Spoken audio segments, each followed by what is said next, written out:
Yeah, I can say we did. Focused the night of the practice that we had there, and then even more focused the shoot-around day. I could just tell that we were going to come out and play really well. We knew that we had to. You confident that's going to carry over to Sunday? I hope so. I mean, that's the worst game we played at home. We didn't finish the game with free throws like we should have, and again, Tulane played a strong game, and we didn't come away with a victory. So we need to make up for what happened. You got to win your home games. You can't afford to lose home games. Even with the 11 a.m. start on the Sunday, Super Bowl Sunday, a lot of distractions, how do you get them to come out the gate like they did in Tampa? Just going to try my best. Just continue to talk about tournament.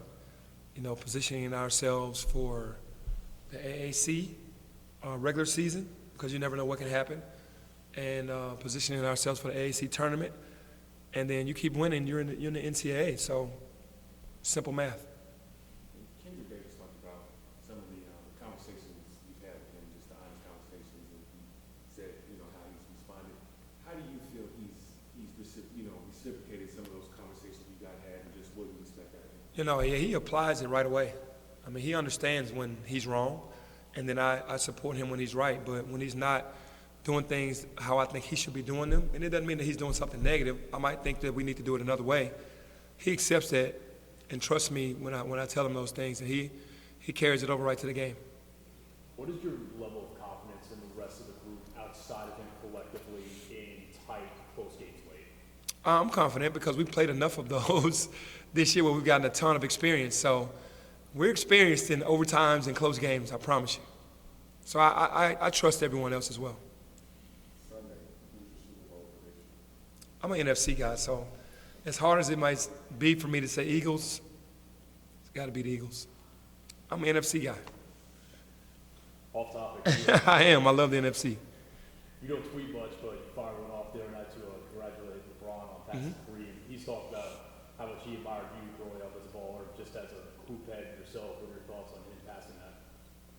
I am amazed because when you're set on a path of greatness at 15 years old and you stay on that path and surpass it, that's just God's plan, God's touch.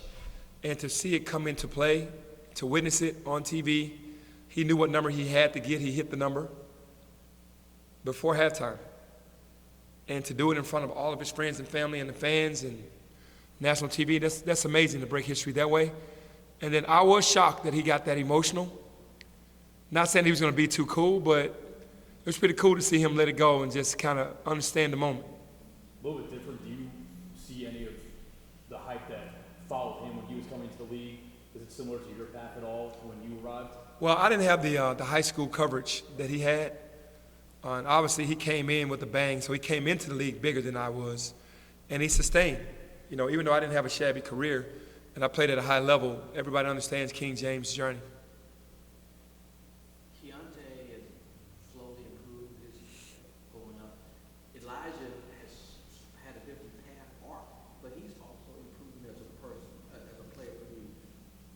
What difference, how different is he now than he was in the beginning of the season? Yeah, I think it's just comfort. Both of those guys are trying to find their comfort level, especially Elijah. Keontae kind of took to it earlier. Elijah was still trying to find his way. And both of those guys have done special things on the floor for us, and I'm happy to see both of those guys playing well. How do you keep Mario Franklin motivated to stay on the right path? Yeah, that's just conversation. Just kind of talking to him about strengths and weaknesses on the offensive end, staying away from the weaknesses, playing to his strengths. Defensively, just, not as aggressive, just being smarter, and understanding his matchup. And I think those things, because his heart is always in the right place, and he plays as hard as anybody on the team. So, you just got to be able to have a game plan on both sides of the ball, and that's what I'm talking to him more about. And I know he's feeling good, about me, continue to have confidence in him and knowing that he will be able to help us because we still have plenty of basketball left. I don't know the status on Malcolm. I mean, he's in the gym now. He's running on the floor, and I don't know what the date is going to be. We just want him to come back at 100% when he comes back so he doesn't have to have any more hiccups.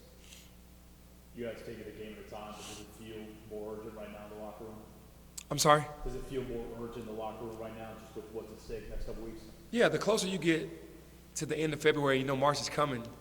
You already know the bracketology group is looking and watching and waiting on slip-ups and waiting for teams to get hot. You know, so we want to be one of those teams that they're looking at to say, okay, they're a lock. So, yeah, every game is pressure, and that's what you should want because you want to be in the tournament. Because anything can happen once you get into the tournament. These last 6 games, you guys are scoring 90 points a game. I don't know how you feel about defense. So,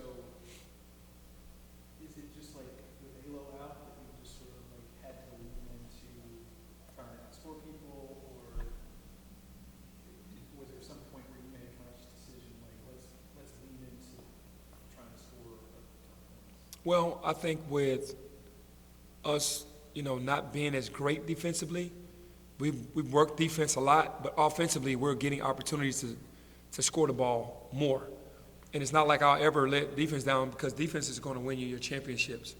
But offensively it's holding us together right now, and we're getting enough stops to help, you know, support that. And we're still preaching that. We're never going to give up on the defensive side because you can't beat great teams without defense. You said Halo was on a good pace. Do you think you'll have him back before the conference tournament?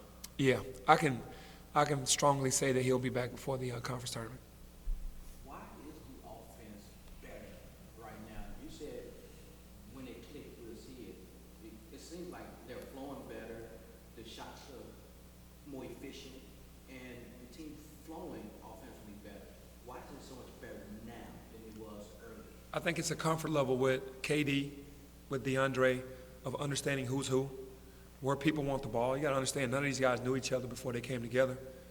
And even though we were connected as a group as far as them liking each other, still different when you have to play the game and to understand where Keontae wants the ball, where Eli wants the ball, Dre and KD being the majority guy of, you know, of the heavy lifting, and to be able to have DeMarie and Jaden and Jonathan and Chandler and all those guys just kind of, with KO, kind of figure out what's best. And I think it's starting to fall in line with the way that we're running our offense, that we're making the right play now. Early on, it was like a half second late on making the right play. You went away from I guess, stopped wearing the key around there for a couple seasons, right?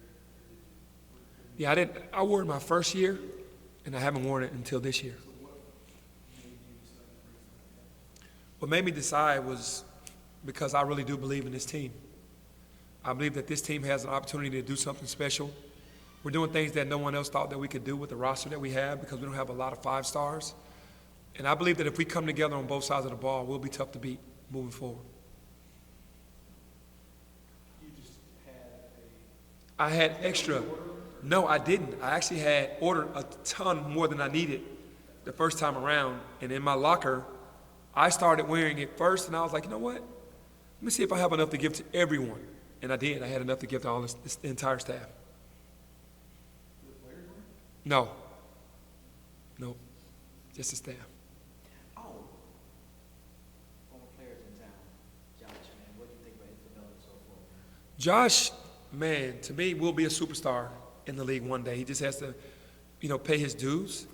And I felt like he left a year too soon. Really, I think another year he's lottery. But happy for him because he's living out his dream. We talked on the show a couple weeks ago about James, and maybe a fresh start would be the best thing for him. Just thoughts on the Detroit trade? Yeah, having him and Jalen there is pretty special for Memphis as a school and as a city. And I'm anxious to see those guys on the court together. I think that's going to be pretty good.